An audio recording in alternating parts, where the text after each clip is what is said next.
Assalamu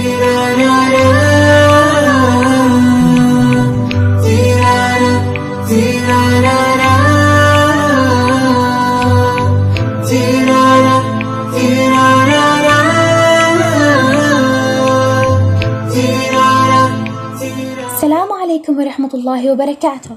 Hello everyone, it's your Islamic teacher and preacher Haneen Ahmad. Welcome to my YouTube channel Al-Haneen for Eternity. You are most welcome whether you are Muslim, Christian, Jews, Hindu or from any other religions, you are welcome. We are brothers and sisters of humanity despite our religions. Inshallah, and by Allah's help, I am going to start teaching you about the Prophet Muhammad biography and the life before his prophecy. Please, before we start, make sure to like and subscribe and turn on the bell notification to receive each and every video I do upload in my YouTube channel. And please share this video with your family, friends and with everyone and on social media to spread Islam together. And inshallah, you are going to be rewarded exponentially. This topic is going to be like in so many series and episodes and videos. So keep following and be always available. Now let's start the video saying Bismillahir Rahmanir Rahim. والصلاة والسلام على أفضل الأنبياء والمرسلين سيدنا محمد وعلى آله وأصحابه أجمعين. We will start talking about religions of the Arabs before Prophet Muhammad's birth and before his prophecy. The religious situation. Religions of the Arabs. Most of the Arabs had complied with the call of Ismail alayhi salam and professed the religion of his father Ibrahim alayhi salatu wassalam. They had worshipped Allah, professed his oneness and followed his religion a long time until they forgot part of what they had been reminded of. However, they still maintained such fundamental beliefs such as monotheism as well as various other aspects of Ibrahim's religion until the time when a chief of Khuza'a, namely Amr bin Luhay, who was renowned for righteousness, charity, reverence and care of religion, and was granted unreserved love and obedience by his tribesmen, came back from a tribe to Syria, where he saw people worship idols, a phenomenon he approved of and believed it to be righteous, since Syria was the locus of messengers and scriptures. He brought with him an idol, Hubal, which he placed in the middle of Al-Kaaba and summoned people to worship it. Readily enough, paganism spread all over Mecca and thence to Hijaz, people of Mecca being custodians of not only the sacred house but the whole haram as well.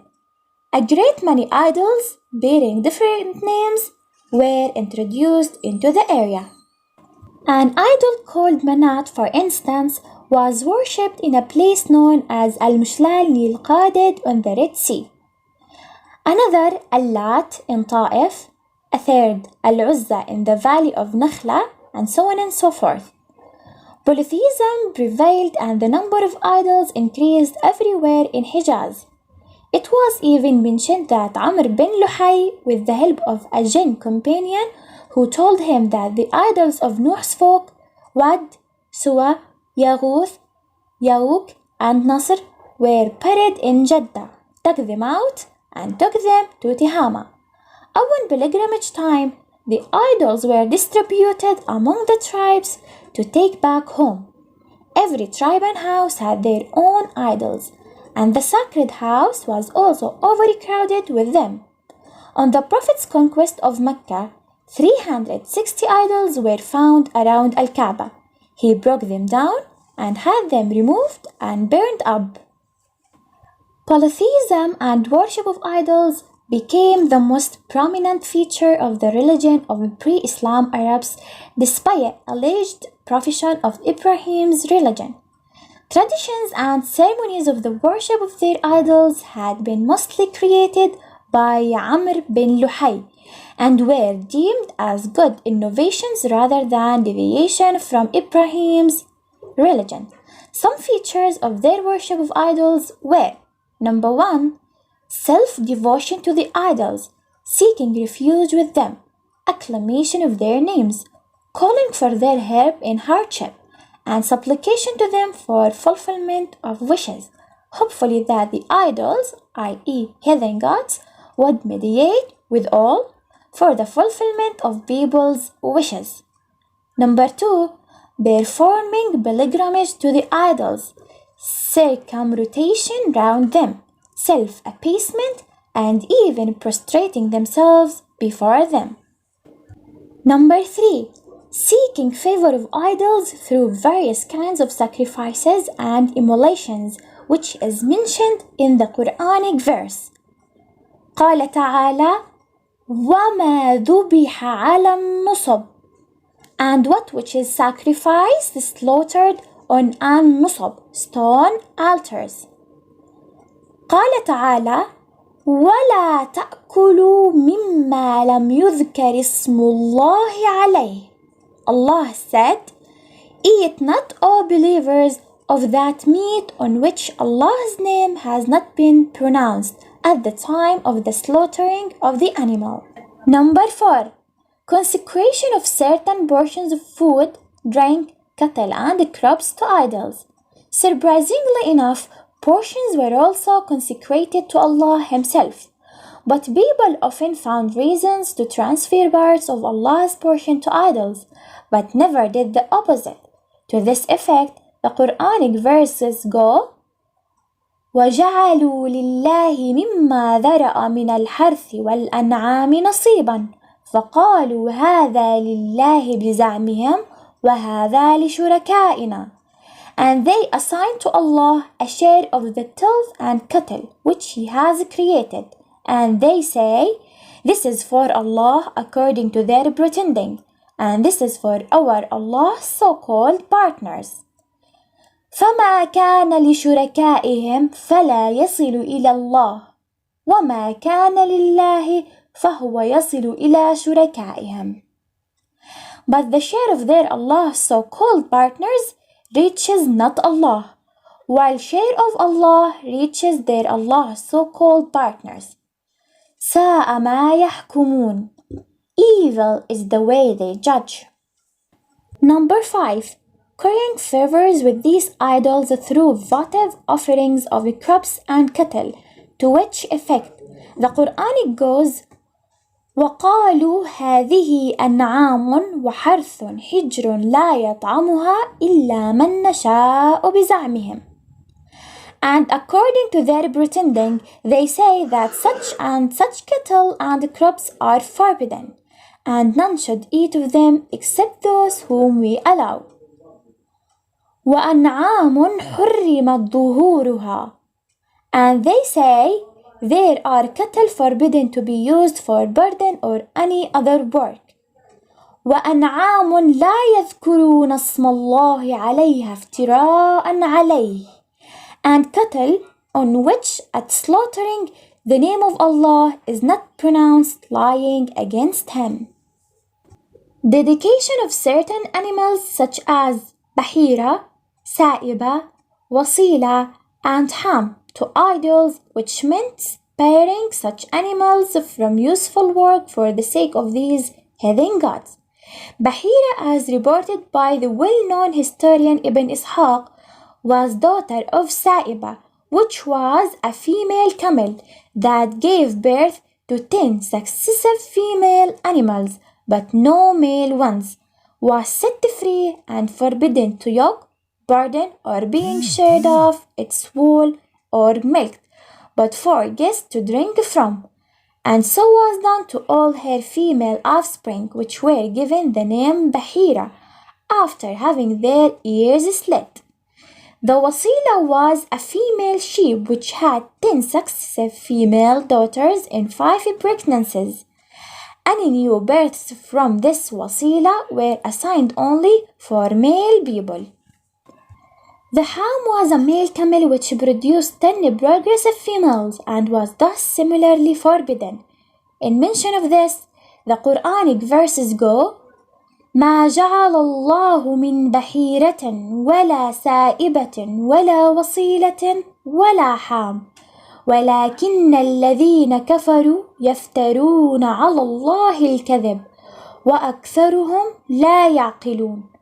Allah has not instituted things like Bahira, a she-camel whose milk was spared for the idols and nobody was allowed to milk it, or a Sa'iba, a she-camel let loose for free pasture for their false god and idols, etc., and nothing was allowed to be carried on it, or Wasila, a she-camel set free for idols because it has given birth to a she-camel at its first delivery, and then again gives birth to a she-camel at its second delivery, or a ham, a stallion camel freed from work for their idols after it had finished a number of copulations assigned for it. All these animals were liberated in honor of idols as practiced by pagan Arabs in the pre-Islamic period. But those who disbelieve invent lies against Allah, and most of them have no understanding. Allah also says, وقالوا ما في بطون هذه الأنعام خالصة لذكورنا ومحرم على أزواجنا وإن يكن ميتة فهم فيه شركاء سيجزيهم وصفهم إنه حكيم عليم. And they say, what is in the bellies of such and such cattle, milk or fetus, is for our males alone, and forbidden to our females, girls and women. But if it is born dead, then all have shares therein. It has been authentically reported that such superstitions were first invented by Amr bin Luhay. The Arabs believed that such idols or heathen gods would bring them nearer to Allah, lead them to Him, and mediate with Him for their sake. To which effect the Quranic goes, Allah says, ما نعبدهم إلا ليقربونا إلى الله زلفى. We worship them only that they may bring us near to Allah. And Allah says, وَيَعْبُدُونَ مِن دُونِ اللَّهِ مَا لَا يَضُرُّهُمْ وَلَا يَنْفَعُهُمْ وَيَقُولُونَ هَؤُلَاءِ شُفَعَاؤُنَا عِندَ اللَّهِ. And they worship besides Allah things that hurt them not, nor profit them. And they say, these are our intercessors with Allah. Another divinatory tradition among the Arabs was casting of aslam. Aslam, featherless arrows which were of three kinds, one showing yes, another no, and a third was a plan, which they used to do in case of serious matters like travel, marriage, and the like. If the lot showed yes, they would do. If no, they would delay for the next year. Other kinds of aslam were cast for water, blood money, or showed from you, not from you, or mulsa, consociated. In cases of doubt in filiation, they would resort to the idol of Hubal with 100 camel gift for the arrow caster. Only the arrows would then decide the sort of relationship. If the arrow showed from you, then it was decided that the child belonged to the tribe. If it showed from others, he would then be regarded as an ally. But if consociated appeared, the person would retain his position but with no lineage or alliance contract. This was very much like gambling and arrow shifting, whereby they used to divide the meat of the camels they slaughtered according to this tradition. And now we arrive to the end of our lesson for today. Hopefully you got benefited. Inshallah, we are going to carry on in the next video. Have a nice day. مع السلامة.